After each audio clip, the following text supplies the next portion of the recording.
علیہ وسلم نے فرمایا، جو مفہوم حدیث ہے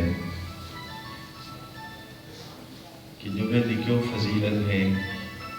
کہ اس دن اللہ رب العزت نے سیدنا آدم علیہ السلام نے پیدا فرمایا،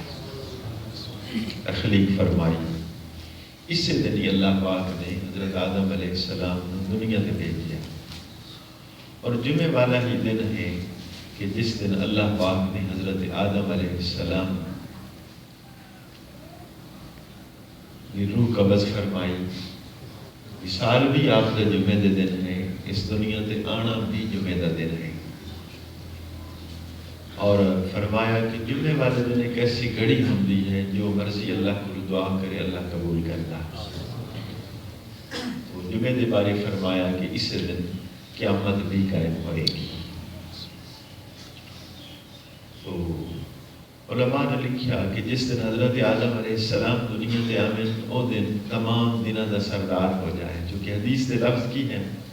کہ جمعہ جو ہے تمام دنوں دا سردار ہے، حتیٰ کہ دو عیداں ہیں، عید البکر ہے، عید الاضحیٰ ہے اور عید الفطر ہے، تو دونوں عیداں نال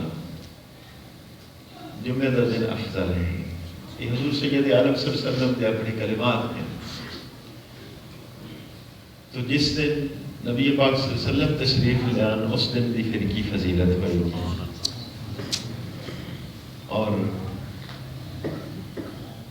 کچھ علماء نے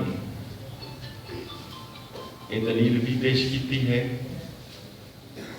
کہ چونکہ جس رات کو اللہ نے قرآن نازل فرمایا، وہ دے بارے اللہ نے فرمایا اِنَّا أَنزَلْنَاهُ فِي لَيْلَةِ الْقَدْرِ وَمَا أَدْرَاكَ مَا لَيْلَةُ الْقَدْرِ لَيْلَةُ الْقَدْرِ خَيْرٌ مِنَ أَلْفِ شَهْرٍ، کہ جس رات کی اللہ نے قرآن نازل فرمایا تو اس رات کی فضیلت ہے 1000 مہینے کی عبادت تو بہتر ہے۔ تو جواہر البحار کے اندر علامہ نبہانی رحمۃ اللہ علیہ نے لکھا ہے، فرماتے ہیں کہ اگر قرآن نازل ہوئے جس رات تو اس کی شان 1000 مہینے تو افضل ہو جائے، اور جس رات کو اللہ صاحب قرآن نو بھیجے دنیا میں، پھر اس کا کی عالم ہوئے گا فضیلت کا۔